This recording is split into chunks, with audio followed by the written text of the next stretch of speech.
My guest today, to me, is one of the clearest voices on Twice-Exceptionality. Julie Skolnick comes to this work both as a professional and as a parent of 3 twice-exceptional children of her own. She is the founder of With Understanding Comes Calm. She advises families, educators, and clinicians, and she's the author of Gifted and Distractible. The book, I think, is one of the most complete ways to understand a twice-exceptional person. In this episode, we talk about what it means to be a twice-exceptional child, growing up and understanding who they are. Julie gifts us with her cake analogy that explains it all. We also talk about the word potential, because gifted children hear that a lot of the time. And for a child who is also struggling, that word can become its own kind of weight. I want to hear what Julie has learned from working with parents and schools about what actually helps. To support this podcast, bringing more conversations like this, please go to our page at patreon.com/FastBrainFullHeart. This is my conversation with Julie Skolnick. Hi, Julie. It is such a pleasure to be with you once again. And I'd like to start not assuming that everyone knows who you are and that not everybody has your book, which they should. So I would, I'll just do, I'll do my bit here. I'll wave the book as well. And I'd like you to just start with your story. What led you to do what you do? Okay, well, first of all, thank you, Juliana, for including me and having me here for this very important conversation. A big part of why I do what I do is to make sure people know about this amazing profile. So when we think about twice exceptional, 2E, or what I say, gifted and distractible, I parent 3 of them. Currently, they are 25, 23, and 17. And they really inspired me because, especially my middle guy, we had to advocate so much. It was so hard to understand why this kid who was like so profoundly gifted struggled with things that were seemingly simple or easy or even organic for other kids. And so as I went through this process with him, I felt like I needed to pay it forward to other parents because I really started down the deficit path. What are the things I have to fix? What are the things that are wrong? All of those in quotes, in case you're just listening and walking your dog and not looking at the screen. All of those were in quotes. And I realized that the strength-based lens and the positive reframe was so important. So I started a service called With Understanding Comes Calm, which is also my mantra. And when certain people hear that, they tilt their head and go, oh, because they also want the calm and the understanding.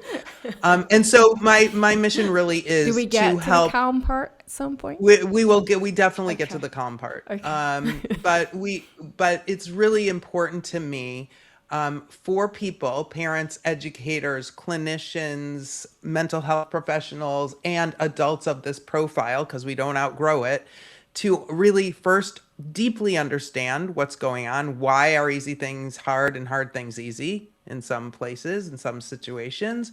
And then to have the strategies, the now what is the most important piece, right? What do we do? How do we build this person's self-confidence and help them enjoy life as they walk through the world as this complex human? And then how do we advocate for other people? So all of that fueled the work that I do through With Understanding Comes Calm.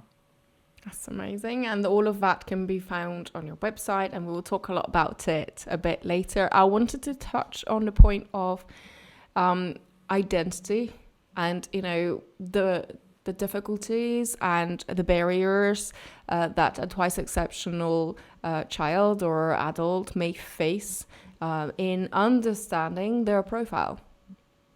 Yeah, so that's the first part. Okay, so I have something called the cycle for success. It's how I work with clients, it's how I create all of my presentations and keynotes, and it's how the book is organized. And those are those 3 stops I just talked about. The deep understanding followed by strategies, followed by advocacy. And so if, Juliana, you're asking me about the identity of a twice exceptional or gifted and distractible person, right? And again, we don't outgrow it, so it's with us for life. It's a part of neurodiversity. You've probably heard that term before. And you may not have heard TUI or twice exceptional before. I just trained a whole group of teachers in the Philadelphia School District in Pennsylvania in the United States last week, and 35-year veterans, and some of them were like, what is TUI, right? And so don't feel like, oh geez, I should have known this. You're in good company, and it's why I do what I do and why I and wrote not the book. everybody call it twice exceptional as well. There's dual That's right. exceptionality. There is high potential learning. There is high potential ability. There is exceptional ability. There is a whole range of different names for all of that. Yeah, multi-exceptional, neurodiverse, Yes. neurospicy, all of the things. I So got and neurocomplex the other day. I quite There- like that one. neurocomplex, Yeah. spiky profile, like Yeah. lots and lots of words to try to describe, which is why I called my book, by the way, Gifted and Distractible, because that was as widely as I could cast my net. And even though the word gifted is such a trigger for some people, it is the word, and it does mean something different than children having gifts. Gifted is different. So, okay, so that's actually a good segue into, let's talk about identification. So when I talk about gifted and distractible, most people say to me or scratch their head over the second word, distractible. What do you mean by that, Julie? Well, those are all the co-occurring conditions that are very well researched, and mental health providers are aware of, lots of books written, ways of evaluating, right? Anything from ADHD to autism, dyslexia, dysgraphia, social emotional challenges, working memory, processing speed, executive functioning. That's not an exhaustive list, but that's the distractible piece, right? It's the co-occurring condition or conditions. And by the way, nobody's 2E. It's usually more like 10E. Nobody's 2E. So that's that piece. Okay. So that's the condition piece, but it's actually the gifted piece, which I kind of alluded to already, that is so complex that people don't get and people misunderstand. So with your permission, Juliana, I would love to unpack how I define gifted and how gifted I think relates to this population. Yes, please. Okay. So in my book, I have a graphic that we're going to put up on the screen that is the 3-layer cake of giftedness. So if I went to like man on the street and said, hey, give me one word to tell me what gifted means, what are most people going to say? Most people are going to say smart, right? Yeah. Okay. So that assumption about giftedness is not wrong, but it's like this much.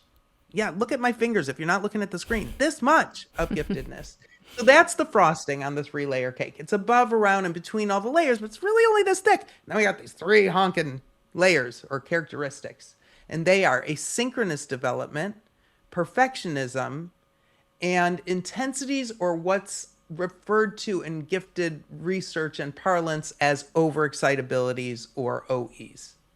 So asynchronous development is that experience that you have where your kid can do like these incredibly beyond their age, their chronological age and stage things. They're immensely curious. They can be fed information through a fire hose and unfortunately are often given information drip by drip. But they're interested in black holes or dinosaurs or space or whatever they're interested in. Building things, writing things, music. They have some incredible ability, right? But at the same time, tying shoes, brushing teeth, getting out the door, doing chores, doing homework, handing in homework, whatever that is, being emotionally regulated, having executive functioning skills, remembering to take their plate off the table, whatever it is that seems simple, right? We say easy things are hard and hard things are easy, and that's asynchronous development. Okay, you might think of it as the 5-10-15 rule, where you're 10 chronologically, you're 15 in some superpower ability, and then you're 5 somewhere else. And oftentimes the 5 represents a social emotional challenge, and it could be that distractibility that I talked about. Okay, and remember, this is the gifted layer cake. So I'm talking just about giftedness right now. Okay. And in general, that is a very small part of the population that will have that kind of cake, put it that way. So, Up to like 2 to right, 5%, arguably, of 6%. 6% is 6%. Okay. what research. Okay. Okay, so that's the first layer is asynchronous development. Okay. The second layer is perfectionism, Yeah. which can be a great driving force to do your best work or be an incentive. But very often for our twice exceptional kids, because they've been told so often how smart they are and the expectations are super high that they think others have for them, let alone what they have for themselves. And so when they hit a wall, typically third grade, eighth grade, 11th grade, they suddenly realize, you know what? It's easier to not try and fail than it is Right. to try and fail. Okay. So we have what's called gifted underachievement, and it's all part of anxiety, this perfectionism, this not wanting to let people down, feel like I'm hanging on to my gifted identity by a thread, because very often gifted is understood as smart and not all this other. Okay, and then the last layer of the gifted three-layer cake is overexcitabilities, which is, I think, the most important piece of the gifted identity because I think it's the most misunderstood piece.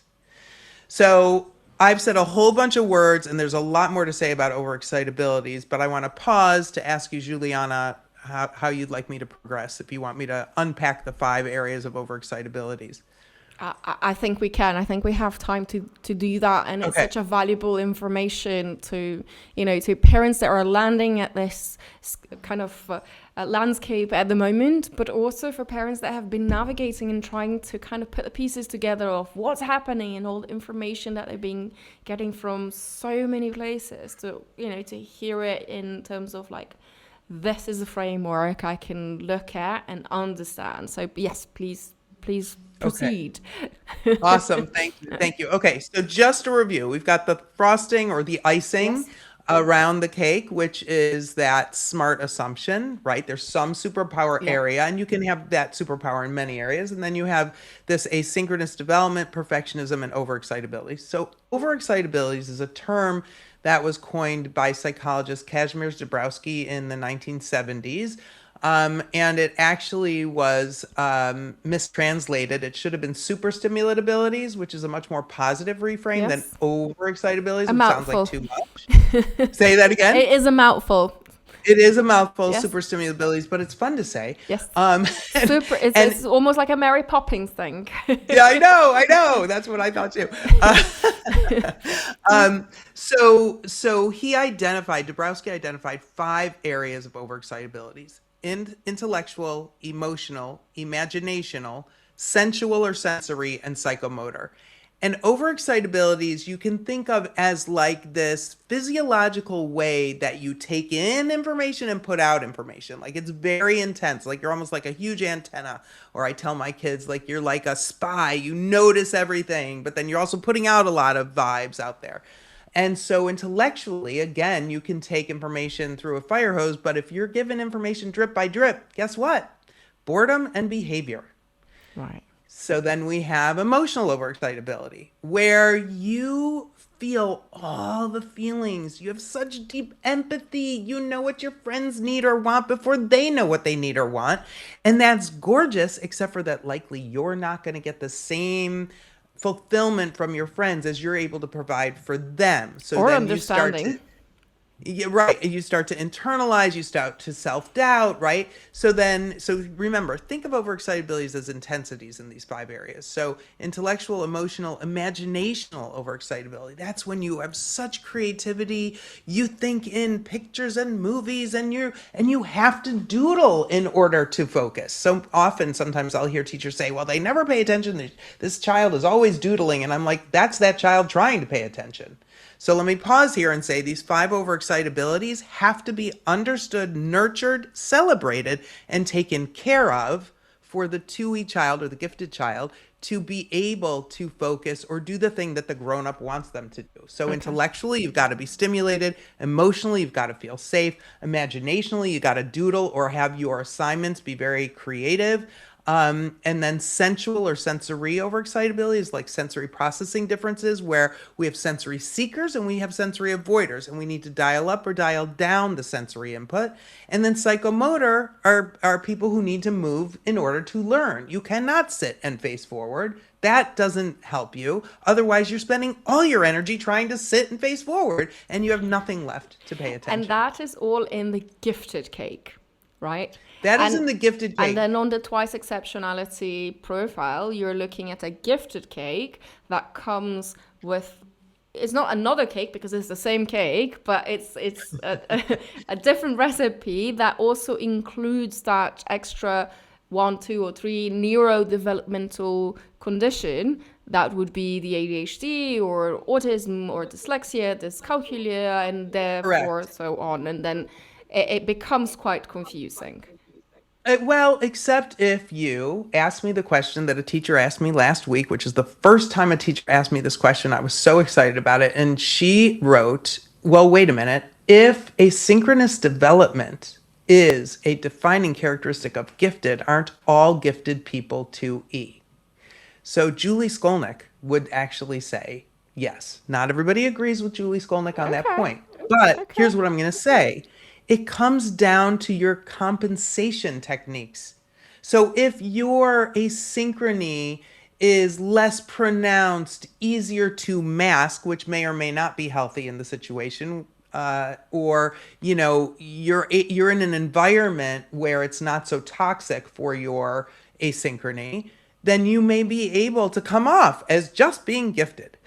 Right. But our 2E folks are the folks who are struggling, are demonstrating such abilities, but then also struggling simultaneously, where they're constantly misunderstood, so they're constantly in fight or flight. And is that also because what is perceived in society, and especially inside school, as a disruptive behavior is what comes out the most when a child is, double challenged with a synchronous development plus a neurodevelopmental condition all at once? Exactly. Okay. Yep. I do like the idea of a twice, a giftedness, also presenting as a kind of twice exceptional in a way that it could be, and science is not there yet, a neurodevelopmental condition. It is now seen as a cognitive profile, but we don't know everything yet. It's also a special need, because when you look at a bell curve, right? If you look at a bell curve, and the bell curve is of intelligence, right? And so you have IQ across. If you go standard deviations away on the left as IQ diminishes, everybody would agree that those folks need support, right? Yes. You're that many standard deviations away from norm. Well, guess what? When you go on the right side, you're also that many standard deviations away from norm, the higher the IQ goes. So actually, there's a definition called the Columbus Group definition that specifically says the higher the intellectual capacity, the more asynchrony you're going to experience, which makes a whole lot of sense. Yes, and it does make it into likely an invisible need. Through the lenses, through the lenses of schools and what we're able to provide for children at the moment, and I worry that we end up silencing those children, because now I'm quote with my hands here if you can't see it, because they can learn, because they can be kind of just average. They get on by, and what they're experiencing and their well-being is not as disruptive, then just get on with it. Right, and if they're making B's, let's say, if grades are a thing, if they're making B's, they're okay because they're grade level. Okay. What's wrong with that? They're not. Yes. And there's actually a Supreme Court case in the United States that says that's not okay, that a lot of people don't know about. It's called ENDREW, ENDREWF. And it talks about how if a child's capacity is higher than how they're performing, then it's actually not, their needs are not being met. Yeah, which is kind of like you're all going right now. I know. Of course. And I can understand in a classroom how difficult it is to be able to give that individual attention to everyone. Absolutely. And it's not a competition in the sense of, other kids with other needs and all of that. But it does worry me that we're silencing a whole group of people that do have special needs for their, for their learning, for their social interactions, for their emotional well-being in various aspects, and also, socially and culturally shaming parents for even wanting to discuss it, as if this is the eye roll. yes, it's a world first problem, oh, come on, that kid can't even do this, your kid can do that, it's not a competition. It's if we could look at children without the ableist lens of potential and what they can or cannot do, but their well-being instead, then I think it would be a fairer judgment. Well, first of all, Juliana, you know that I hate the word potential, so I'm just putting that out there. But I actually want to back up to overexcitabilities for one Yes. second and say something that I pretty frequently say, which is a little bit alarmist, and that is that I believe there isn't any research on this, but from my experience as a parent, as my experience with hundreds, maybe thousands of clients around the world, the high degree of depression and suicide in the gifted profile, I think, starts from not just not understanding, but misunderstanding overexcitability. So if you're intellectually overexcitable, oh, you're a show off. You want to show everybody how smart you are, when actually you're just really inherently curious. Oh, emotional overexcitable, pull up your big girl pants, get over it, right? Or it's sensually overexcitable. What do you mean you can't come in the kitchen when I cook onions? Get over it. I'm making you dinner, right? Like that's a misunderstanding. And there are creative, when you talk about, and I feel too, this is why it's so beautiful that I support, guide, and train teachers, as well as support, guide, and mentor parents and adults. I totally feel for teachers, especially, teachers with 35 kids in their classroom. It's so hard. But the techniques that I teach are best practices for all kids. It's all relational based. Let's get away from the transaction based teaching or transaction based parenting. If you find yourself like every day, I'm just trying to get my kid to fill in the blank, brush teeth, get out the door, tie shoes, get dressed, whatever it is, and to the detriment of the relationship, we got to back up and build that relationship, because I will tell you right now, with 2E kids, this is 1000% true. If that 2E kid specifically feels like they're seen, gotten, appreciated, just liked, Yes. they can compensate and overcome even learning disabilities in certain situations. Absolutely. I've seen it happen again and again. Yes, Yeah. I see that at home. The first and biggest step for everything for Em to engage with anyone or any activity, it's how safe she feels with that person. Is that emotional connection that she will build with that person comes before anything. And once that's established, you can ask her to go, to space with her imagination. She will. Yeah. And, Yeah. and Yeah. and that's the beauty of what you're saying. The relationship comes before anything else to help regulate and create that space. And that isn't to say that it's easy, because these are complex kiddos who can be difficult, who can be annoying, who can push our buttons, who can look like they're disrespectful, who Yeah. can feel like really like they're just trying to be difficult, which I promise you they're not.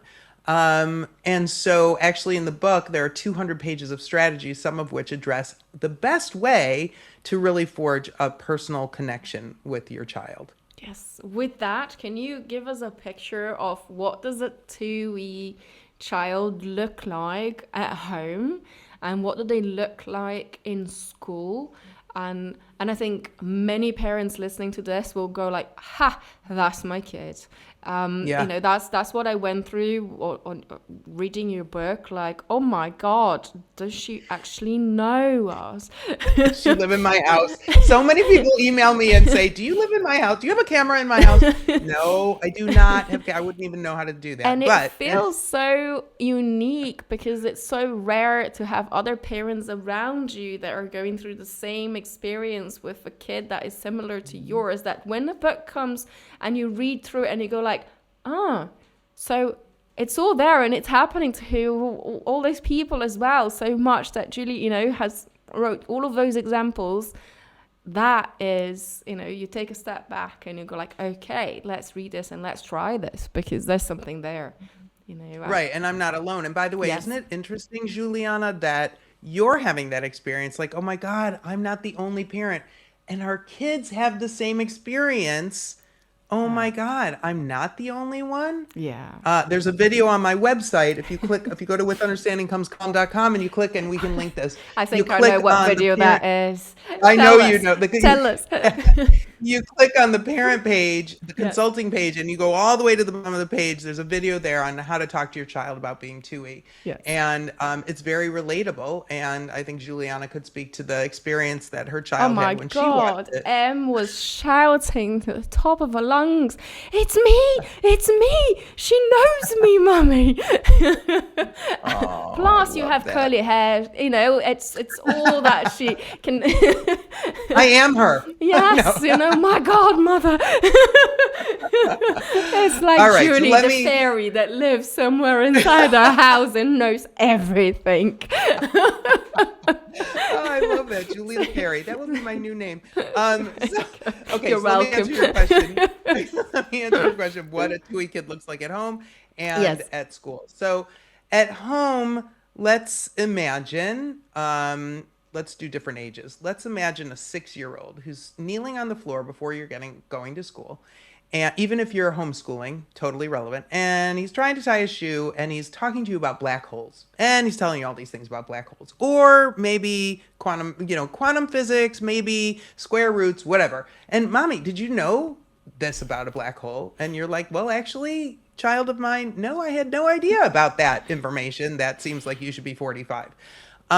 And then in the next second, he starts melting down because he can't tie his shoe. And it's a full on body tantrum on the floor.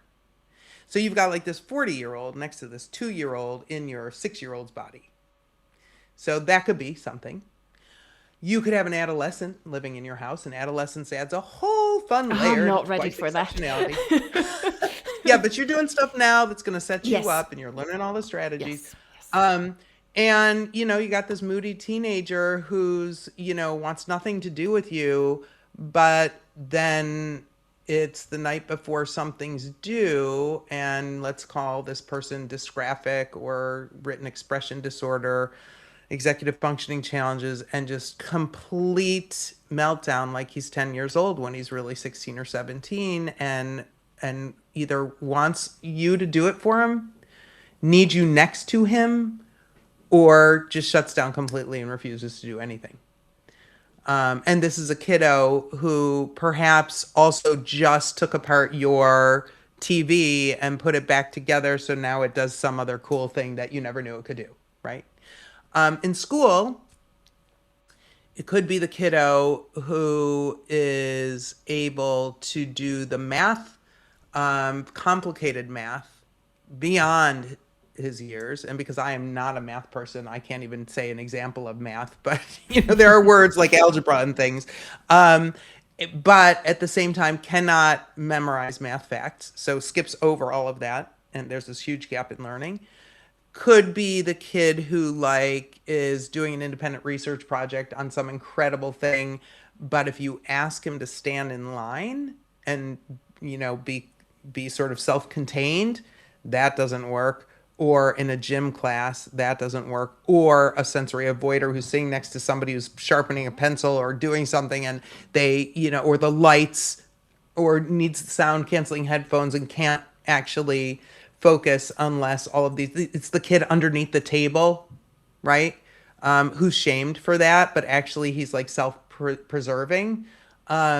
That could be the kid in the cafeteria, the kid on the playground, the kid in study hall, where it's really hard to navigate.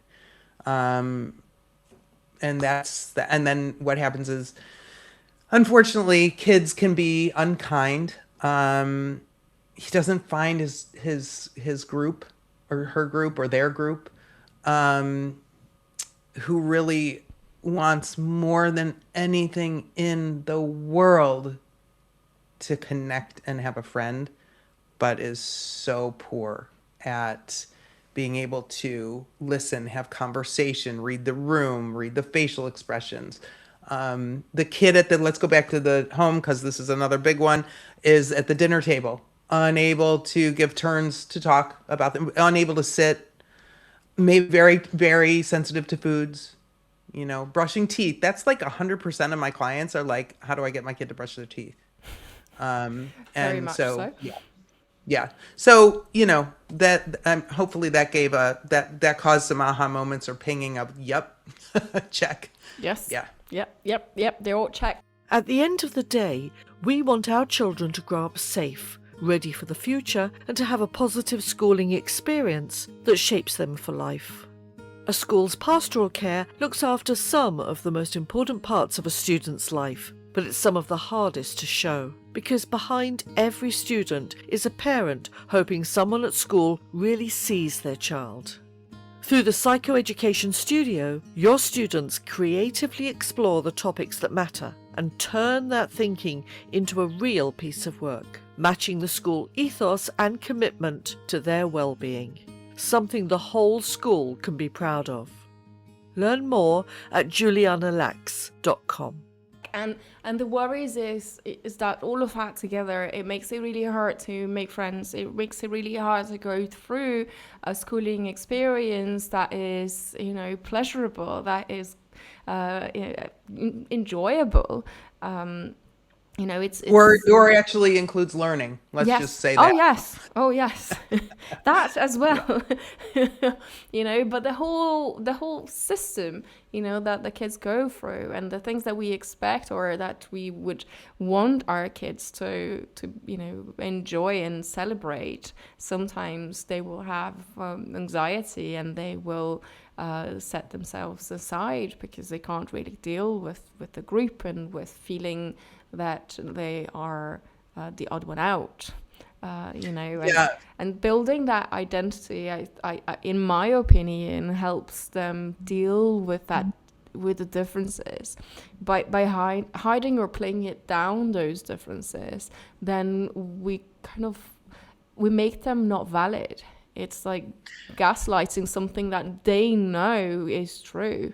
Yeah, and I think there's a way to do it that's actually confidence building, agency encouraging. So when you have the kid who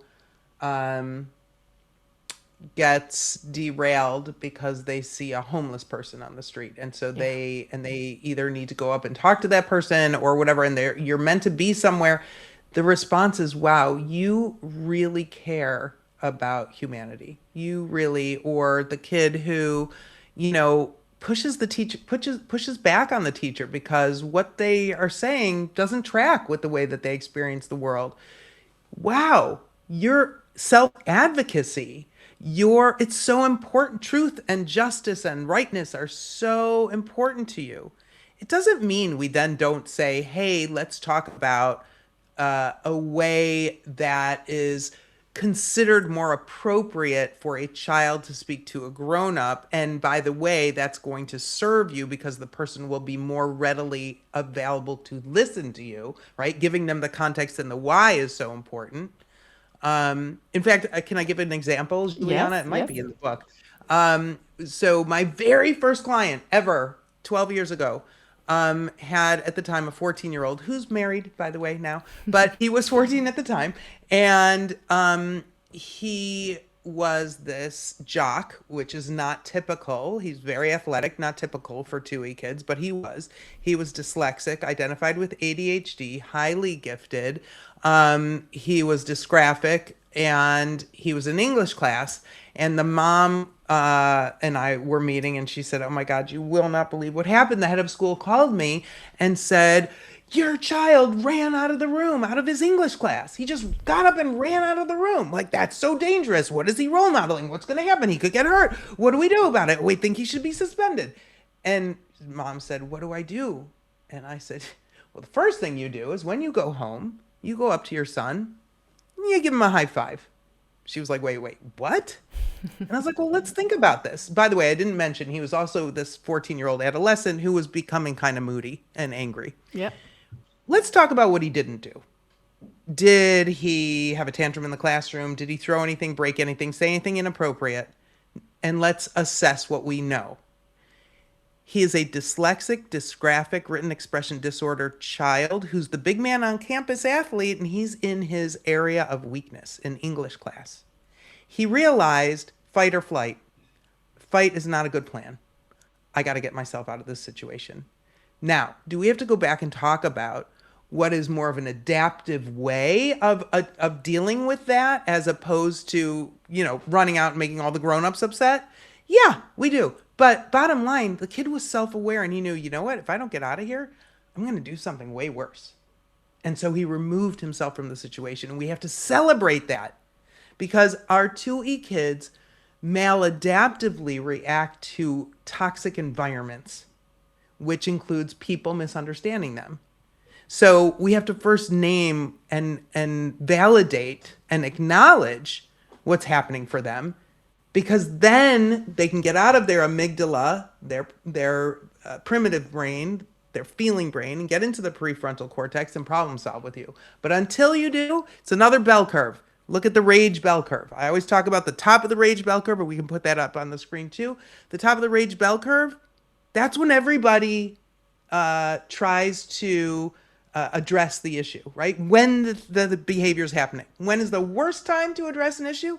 When the behavior is happening. Yes. You have to anticipate it first, or in hindsight, talk about it afterwards, after we validate and acknowledge.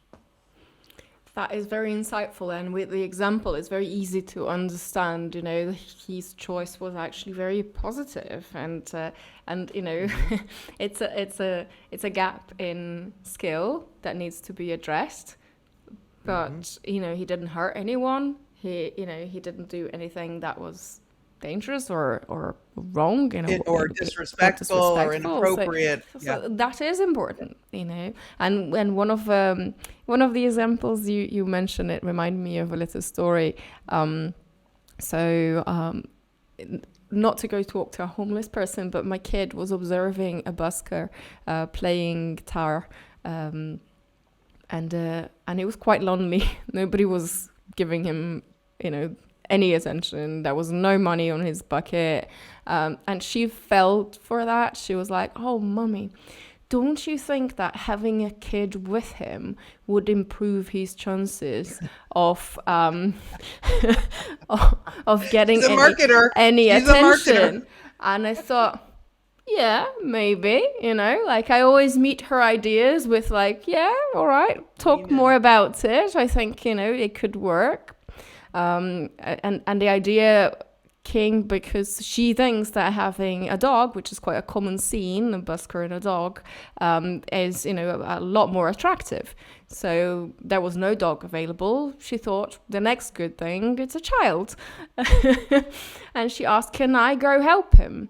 And I said, well, if he wants help, we don't know that. You're assuming that he's unhappy or this is a bad situation. Maybe it's not.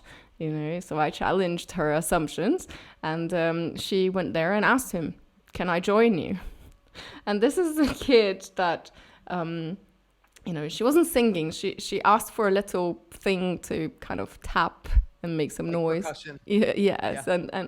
And then there she went. She stood there for about 2 songs, firm on her belief. I gave him £2. It worked on you. It worked.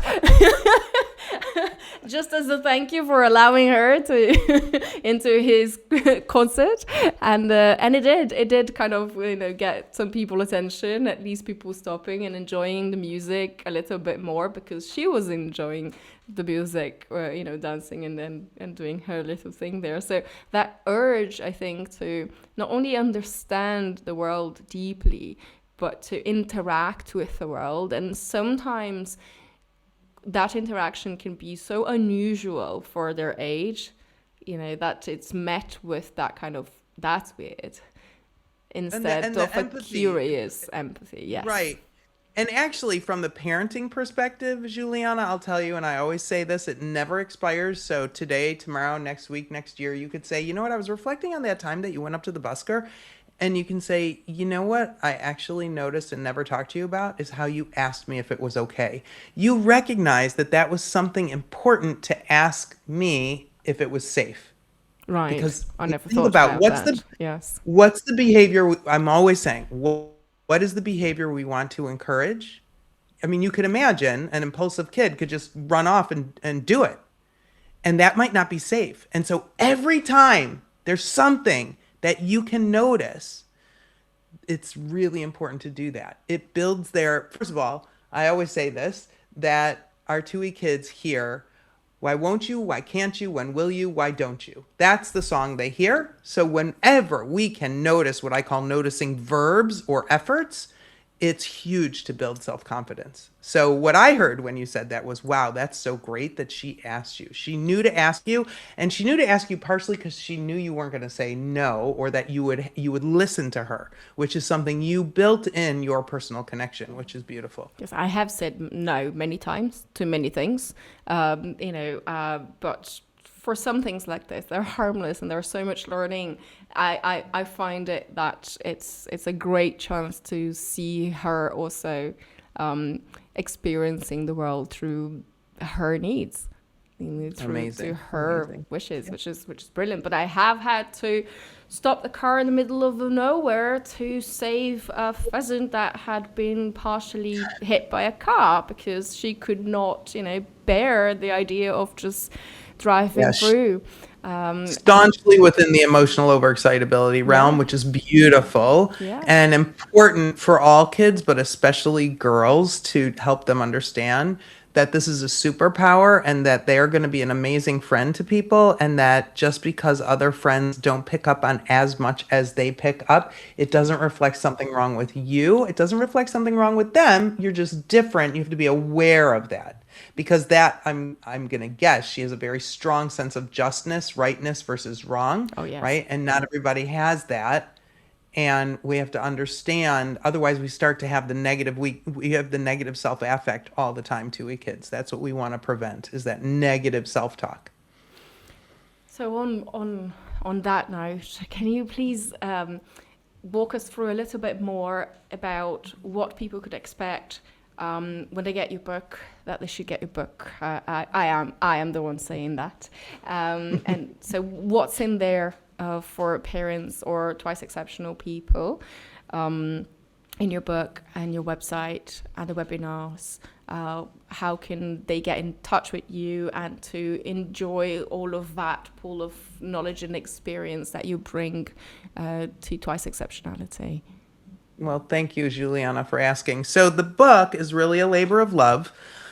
And as of the week of this recording, we just passed the 30,000 sold mark, which is crazy and so gratifying. And I'm so happy because my mission was to shout from the rooftops and help people understand this profile and know what to do. And so it is appropriate for parents, educators, 2E adults, clinicians, all of those stakeholders. So it is, as I said before, organized according to the cycle for success. So the first 4 chapters are really about understanding, with a dedicated chapter 4 is all about those co-occurring conditions. And I had that chapter reviewed by a psychologist to make sure that all of the things that I was informing people about was relevant. And I really kind of cherry picked the most co-occurring conditions that I see in my client base. And then the second section is really all about strategies. And because I know that my parents, that 2E children don't fall far from trees, so it's all genetic. And even my adoptive parents, my parents who have adopted kids, one or both of them are 2E. So this is genetic. So I use strategies that I promote. I'm always role modeling. So I'm going to use images like the 3-layer cake and bell curves. And I also use acronyms. So I have an acronym for strategies for those 200 pages of strategies. And the acronym stands for 6 categories of strategies that I teach in the book. And the acronym is PRAISE, and it stands for personal connection, reframe, anticipate, incentives and choices, sense of humor, and exercise. And those are the 6 categories of strategies that I really dig into. And they're very commonsensical, and you can do them immediately. And then the last section is all about advocacy. So in the United States, we have IEP plans, which are like educational They would translate to individualized. HC pieces here, so it's just as Okay. a note, yes. And every place is something. It's just an individualized education plan, basically. And while that's important because it's according to law, they can be 45 pages long, those IEP reports. And so having my teachers back say, let's make a one pager. Or if you have a neuropsychological evaluation or a psychological evaluation of your child, again, a lot of gobbledygook. Oftentimes I'm helping parents understand what they say. Let's make a one pager. What's the most important thing? I'll give you my 5 top questions that I tell or suggest parents give to teachers and ask teachers to get this recon for them to plan for the following year. What are my kids' strengths? What are my kids' struggles? What accommodations and enrichment work? Which begs the question, are you enriching my child? What accommodations and enrichment don't work? And what one thing do you want next year's teachers to know? And that's a great question also to ask your child. And so all of this is within this package of advocacy, which is very common sense. And then spoiler alert, the last chapter is about the importance of self-love. Self-love as a parent, self-love as a 2E human. And that is really kind of the secret to life, in my opinion. And then in the back of, I think there are 25 worksheets. So that's the book. The website is withunderstandingcomescalm.com. 3 times a year, I launch a course that goes with the book, and you get webinars that are me, chunked webinars like from 6 to 20 minutes that go through the entire book, and we meet 4 times for 90 minutes each with parents from around the world. I also host the Haystack for 2E adults. Those are for all of those 2E adult needles to find each other in the haystack, which is very cool. You can find all this stuff on my website. I have a free newsletter. That's definitely the place to go first, because then you'll get information you'll get my monthly blog, my monthly vlog, and then where I'm speaking, what I'm doing, if we're launching anything. And I'm everywhere on social media, and I'm going to provide our link for a free 20-minute phone consultation, which I do for anybody. Thank you. I will have all of that on the show notes, and all of the links will come through. I really appreciate your time. This is not our first conversation. We have met privately before. I did do the 20-minute consultation link on Julie's website. And it was an incredible, eye-opening and heart-pouring conversation that I value so much. And so I want to thank you for, saying yes to coming onto this space that I'm creating, onto speaking directly to, other UK parents that find it so hard to kind of stitch up information from everywhere. And I hope that together we can do that more often for them. I will pop in reminders across the next few episodes whenever that the webinar comes for the book, to let people know this is happening, and it's super worth it, because it's a way of reading a book that is not just reading, it's experiencing it, and it is also exchanging. And I think it was Debbie Reber, the founder of Tilt Parenting, that she made this incredible research with over 400 families, and she found that the biggest issue that parents of twice exceptional children find it's the loneliness. It is the feeling of being unseen. So in spaces like this, they are precious.